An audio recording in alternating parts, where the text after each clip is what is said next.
Hello friends, welcome back to our channel educational era. और आज हम नया चैप्टर स्टार्ट करने जा रहे हैं which is chapter 6 of NCERT class 10 life process. आप हमें बताइए कि आप किसी भी चीज़ को देखकर ये कैसे पता लगा सकते हैं कि वो जिंदा है या नहीं। मीन्स कि वो अलाइव है या डेड। हम लोग क्या सोचते हैं कि अगर कुत्ता भाग रहा है तो वो जिंदा है, अगर गाय खाना खा रही है चारा चल रही है तो वो जिंदा है, अगर इंसान बोल रहा है, खा रहा है, चल रहा है तो वो जिंदा है। लेकिन तब क्या होगा जब ये सब सो रहे होंगे, जब एक कुत्ता सो रहा होगा, जब एक गाय भी सो रही होगी, जब एक इंसान सो रहा होगा, तब आप क्या कहोगे? क्या वो जिंदा नहीं है? तब भी वो जिंदा है ना। तो हम ये कैसे पता लगाते हैं कि वो सोते समय भी जिंदा है? हम क्या देखते हैं कि वो सांस ले रहा है, वो जिंदा है क्योंकि वो सांस ले रहा है। तो अब आप बताइए कि प्लांट्स में क्या होता है? पौधे तो ना ही हिलते हैं ना ही डुलते हैं, तो आप उन्हें देख के कैसे बता सकते हैं कि प्लांट एक जिंदा चीज़ है, जिंदा ऑर्गेनिज्म है?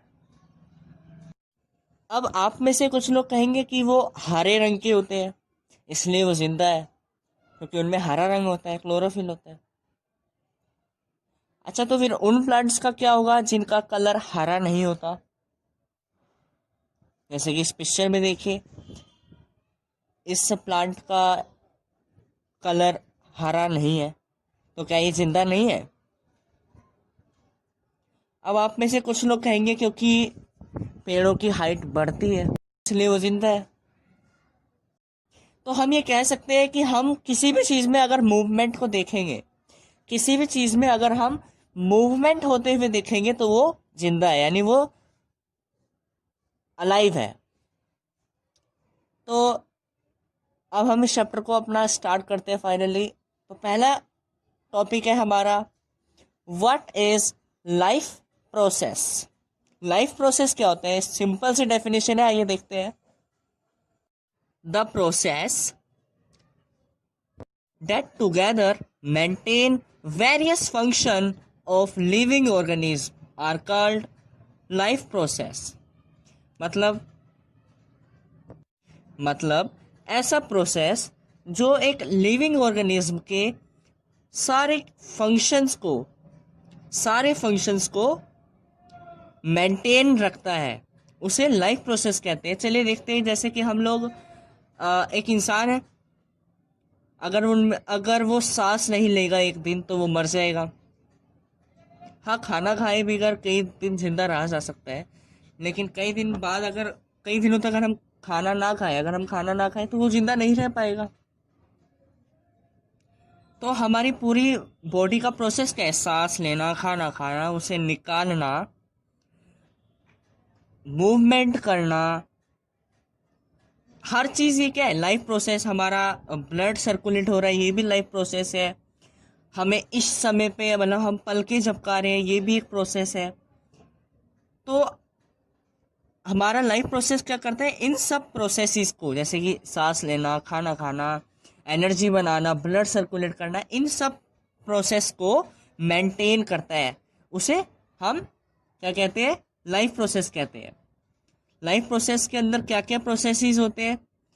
देखिए, जैसे कि न्यूट्रिशन बनाना, रेस्पिरेशन करना, ट्रांसपिरेशन करना, एक्सक्रीशन करना, कंट्रोल एंड कोऑर्डिनेशन होना, ग्रोथ करना, रिप्रोडक्शन करना। ठीक है, इन सभी प्रोसेस के बारे में हम आगे पढ़ेंगे साइंस में। तो चलिए पहला टॉपिक स्टार्ट करते हैं। अच्छा बच्चों, ध्यान से सुनो। जब हम साइकिलिंग करते हैं जब हम साइकिलिंग करते हैं तो हमें एनर्जी चाहिए होती है। हाँ, बिल्कुल चाहिए होती है। अगर हमें एनर्जी नहीं होगी तो हम साइकिल को नहीं चला पाएंगे। कोई वेट उठाना है तो भी हमें एनर्जी चाहिए। तो ये एनर्जी हमें मिलती कहाँ से है? जी बिल्कुल सही कहा, खाने से, फूड से हमें ये एनर्जी मिलती है। क्योंकि फूड के अंदर क्या क्या होता है? प्रोटीन्स होता है, कार्बोहाइड्रेट होता है, विटामिन होता है, फैट होता है, मिनरल्स होता है, और वाटर होता है। ठीक है, तो आइए न्यूट्रिशन के बारे में पढ़ते हैं। इसकी डेफिनेशन देखिए, it is the process of intake of nutrients like carbohydrate, fats, protein, vitamins, minerals and water। मतलब ये एक ऐसा प्रोसेस होता है जिसमें हम अपनी बॉडी के अंदर carbohydrate, fats, vitamin, proteins, vitamins हो गया, हाँ, मिनरल्स और वाटर को इनटेक करते हैं, यानी हम खाते हैं, यानी न्यूट्रिएंट्स लेते हैं। ये सारे क्या है, एक न्यूट्रिएंट्स ही तो है, कार्बोहाइड्रेट सारे क्या है, न्यूट्रिएंट्स है। तो बॉडी के अंदर न्यूट्रिएंट्स को लेना जिससे हमें एनर्जी मिले, इस प्रोसेस को हम कहते हैं न्यूट्रिशन। ठीक है, हर एक लिविंग ऑर्गेनिज्म को, हर एक लिविंग बीइंग को एनर्जी चाहिए होती है टू परफॉर्म वेरियस एक्टिविटीज, यानी कई सारी चीजें करने के लिए हमें एनर्जी चाहिए होती है, और ये एनर्जी हमें न्यूट्रिएंट से ही मिलेगी जो हमारे फूड के अंदर प्रेजेंट है। ठीक है, चलिए दो चीज़ों के बारे में और पढ़ते हैं, ऑटोट्रोप्स और हेट्रोट्रोप्स। ये कौन होते हैं? चलिए ऑटोट्रोप्स को देखते हैं। ऑटोट्रोप्स कौन होते हैं? जो ऐसे ऑर्गेनिज्म, ऑटोट्रोप्स कौन होते हैं?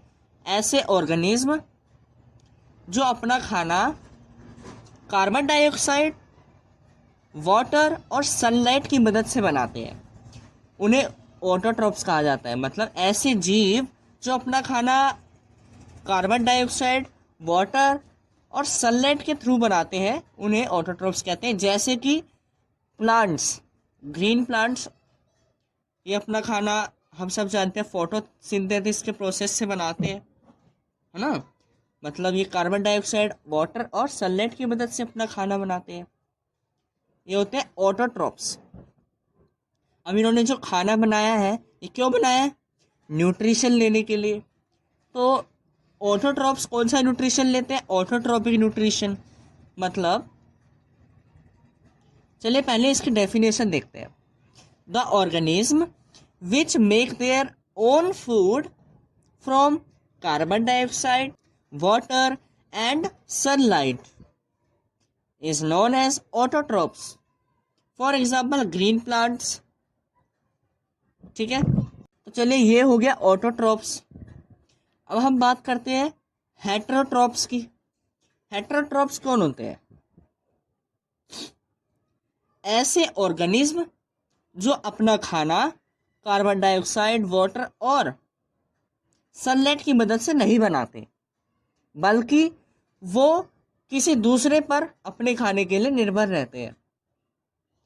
देखिए फिर समझाते हैं, ऐसे ऑर्गेनिज्म जो अपना खाना सनलाइट, वाटर या कार्बन डाइऑक्साइड से नहीं बनाते, बल्कि वो अपने खाने के लिए किसी दूसरे ऑर्गेनिज्म पर, यानी दूसरे जीव पर निर्भर रहते हैं। जैसे कि इंसान, डॉग्स। इंसान क्या करते हैं? हम अपना खाना खुद बनाते हैं। क्या हम अपना खाना सनलाइट, कार्बन डाइऑक्साइड और पानी की वजह से बनाते हैं? नहीं, हम अपना खाना वेजिटेबल से बनाते हैं। नॉन वेज कई लोग खाते हैं, वो मीट वगैरह हो गया। तो हम लोग किसी दूसरी चीज़ पर निर्भर है ना। हम वेजिटेबल्स पे निर्भर है, हम दूसरे एनिमल्स पे निर्भर है, तो हम क्या हुए? हेट्रोट्रोप्स। ठीक है, तो हम कौन सा न्यूट्रिशन लेंगे? Heterotrophic nutrition. चलिए अब इसकी भी डेफिनेशन देखते हैं। The organism that cannot make their food by carbon dioxide, water and sunlight, and it depends on other organisms for their food, for example dogs or human beings। ठीक है, चलिए अब हम बात करते हैं न्यूट्रिशन के बारे में। जो ऑटोट्रोप्स होते हैं वो अपना न्यूट्रिशन कहाँ से लेते हैं? खाने से, यानी फूड से, जो कि कैसे बनाते हैं? वो कार्बन डाइऑक्साइड, वाटर और सनलाइट की मदद से। तो इस प्रोसेस को क्या कहेंगे? Autotrophic nutrition. चलिए इसकी डेफिनेशन देखते हैं। The process in which autotrophs make their own food for nutrition from carbon dioxide, water and sunlight. मतलब ऐसा प्रोसेस जिसमें ऑटोट्रोफ्स अपना खाना कार्बन डाइऑक्साइड, वाटर और सनलाइट की मदद से बनाते हैं ताकि उनको न्यूट्रिशन मिले। इस प्रोसेस को हम क्या कहते हैं? Autotrophic nutrition. सिंपल है, क्योंकि ये ऑटोट्रॉफ्स है इसलिए ये कौन सा न्यूट्रिशन लेते हैं? Autotrophic nutrition. चलिए अब बात करते हैं हेटरोट्रॉफिक न्यूट्रिशन की। चलिए इसकी भी डेफिनेशन देखते हैं। The process in which heterotrophs cannot make their food from carbon dioxide, sunlight, and water, and it depends on other organism for their food. तो ऐसा प्रोसेस जिसमें हेटरोट्रॉप्स अपना खाना कार्बन डाइऑक्साइड, वाटर और सनलाइट की मदद से नहीं बनाते, बल्कि वो किसी दूसरे एनिमल या ऑर्गेनिज्म पे डिपेंड रहते हैं ताकि उन्हें न्यूट्रिशन मिले, एनर्जी मिले। इस प्रोसेस को क्या कहेंगे? Heterotrophic nutrition. ठीक है, तो आज के लिए इतना बहुत है। अगर आपको वीडियो अच्छा लगा हो, समझ में आया हो, तो ही इस वीडियो को लाइक करें और सब्सक्राइब करें। Thank you.